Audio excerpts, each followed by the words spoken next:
দেখো, মুখ্যমন্ত্রীর ফাইনালি জেন্ডারটা তো স্ত্রীলিঙ্গ, তাই আমাকে একটা মাত্রা রেখেই কথা বলতে হচ্ছে। মুখ্যমন্ত্রী কি চোখে কানা, অন্ধ, কানে কালা, এটা তো নয়।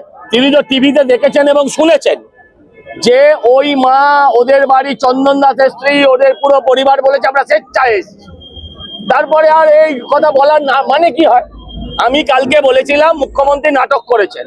বাংলার কোনো একজন প্রখ্যাত নাট্যকার আমাকে ফোন করে বলেছেন রীতিমতো ধ্যাতানির সুরে, যেই নাটক করেছেন আর বলবেন না, নাট্যকারদের এত ছোট করবেন না।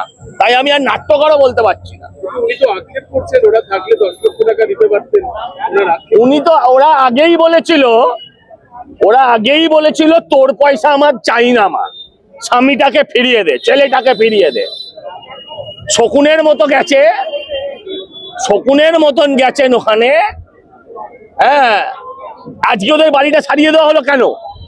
ওদের বাড়ি আজকে কতদিন, 20-22 দিন হয়ে গেছে, শ্রাদ্ধ শান্তি হয়ে গেছে, ন্যাড়া মাথায় চুলও গজাতে শুরু করেছে, বাৎসরিকও তো যেতে পারত। ওদের বাড়িতে আজকে গেছে কেন? উত্তর আছে? ভালো করে পুরো দেখাবে। তাহলে মণিপুরে যাবার কথা যেন কখনো না বলে, কাশ্মীর নিয়ে যেন একটাও কথা না বলে। আপনারা কয়েকজন নেতা ধর্মীয় নেতা হয়েছে। হ্যাঁ, ঠিক বলেছেন। এটা একটা সারা জীবনে গত 14 বছর এটা 2 নম্বর সত্যি কথা। প্রথম সত্যি কথা, শ্যামবাজার থেকে রাজাবাজার অব্দি মিছিল, আমরা সবাই চোর। আর দ্বিতীয় সত্যি কথা, পরিকল্পনা করে দাঙ্গা বাঁধানো হয়েছিল। এই পরিকল্পনাটা মুখ্যমন্ত্রী নিজে একদম নবান্নে বসে ওখানকার পুলিশের এসপিদের নিয়েই করেছিলেন। আপনারা কয়েকজন ধর্মীয় নেতা হয়েছেন, তার জন্যই এই সমস্যা। হ্যাঁ, বিধর্মী হওয়ার থেকে, অধার্মিক হওয়ার থেকে ধার্মিক হওয়াটা ভালো। বজ্জাত হওয়ার থেকে তাদের জাত থাকা ভালো। দৈতাপতিকে ফাঁসানো হয়েছে, আমার বাড়িতে তো 3-4টে নিম গাছ ছিল, আমি কেন চুরি করতে যাব?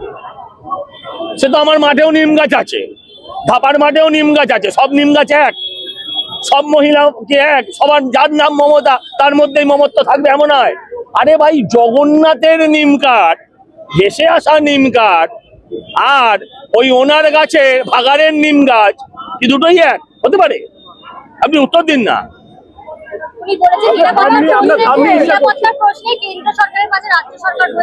ওটাই জ্বালা।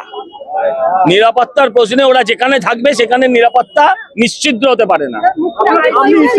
আর না, লাস্ট কোশ্চেন,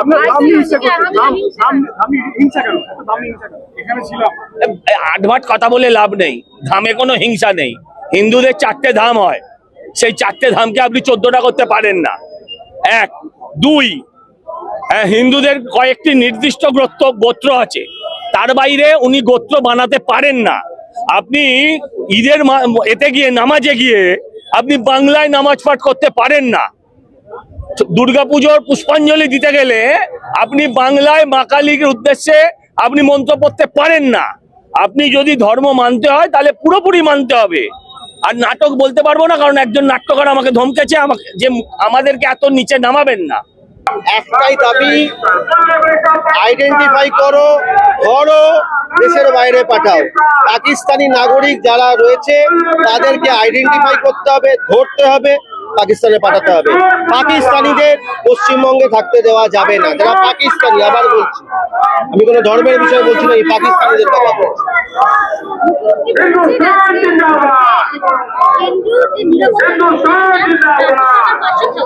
আরে পাশে থাকবি, কাজ করতে হবে তো রাজ্যকে। তাহলে একটা কাজ করুন, বলে দিন পুলিশকে আমাদের হাতে, কেন্দ্রীয় সরকারকে দিয়ে দিন, 355 করিয়ে দিন। বাদবাকিটা বুঝে দিচ্ছে, কেউ আমাকে কিচ্ছু বলতে যাবে না। এখান থেকে আমরা ডিসি সেন্ট্রাল ঘেরাও হবে এবং ওনার কাছে ডেপুটেশন দেওয়া হবে। এটাই বলা হবে যে আপনি এখান থেকে পাকিস্তানিদের ফেরত পাঠাতে হবে। আরে বহু জায়গায় রয়েছে, এই যে নিউ মার্কেট রয়েছেন তার সংলগ্ন কত জায়গায় আছে আপনি জানেন না। এন্ডালিতে রয়েছে, আপনার কাশীপুরে রয়েছে, বহু জায়গায় রয়েছে। রাজ্য সরকার ভোট ব্যাংকের পলিটিক্স করে করে পাগল হয়ে গেছে। ভোট ব্যাংকের পলিটিক্সটা বন্ধ করুন, ভারতীয় হন। আগে নিজেকে ভারতীয় ভাবুন, দেখবেন ভোট ব্যাংকের পলিটিক্স করতে ইচ্ছে হবে না। কতদিন পর গেছেন, কত তাড়াতাড়ি গেছেন। He is too early for the next incident. উনি আগের ইনসিডেন্টের জন্য এখনো উনি অনেক লেট হয়ে গেছেন। আপনি নিজে বলেছেন যে পরিস্থিতি ঠান্ডা হওয়ার পরে যাওয়া উচিত। কেন? যখন কাশ্মীরে হয়েছে তখন বিরোধী কাউকে যেতে বারণ করা হয়েছিল? অন্য বিরোধীরাও তো গেছে, কেন্দ্রীয় সরকার তো কাউকে বারণ করেনি। এখানে ওনাকে সব ঠান্ডা করে দিয়ে কেন যেতে হচ্ছে? Thank you. যাতে যাতে সব ঠান্ডা হয়ে যাবে, ঠান্ডা হয়ে যাওয়ার পর কোনো প্রমাণ থাকবে না, এবং উনি গিয়ে তারপর বলবেন কিচ্ছু হয়নি। না, হয়েছে হয়েছে হয়েছে, এবং সেটাকে ওনাকে মানতে হবে।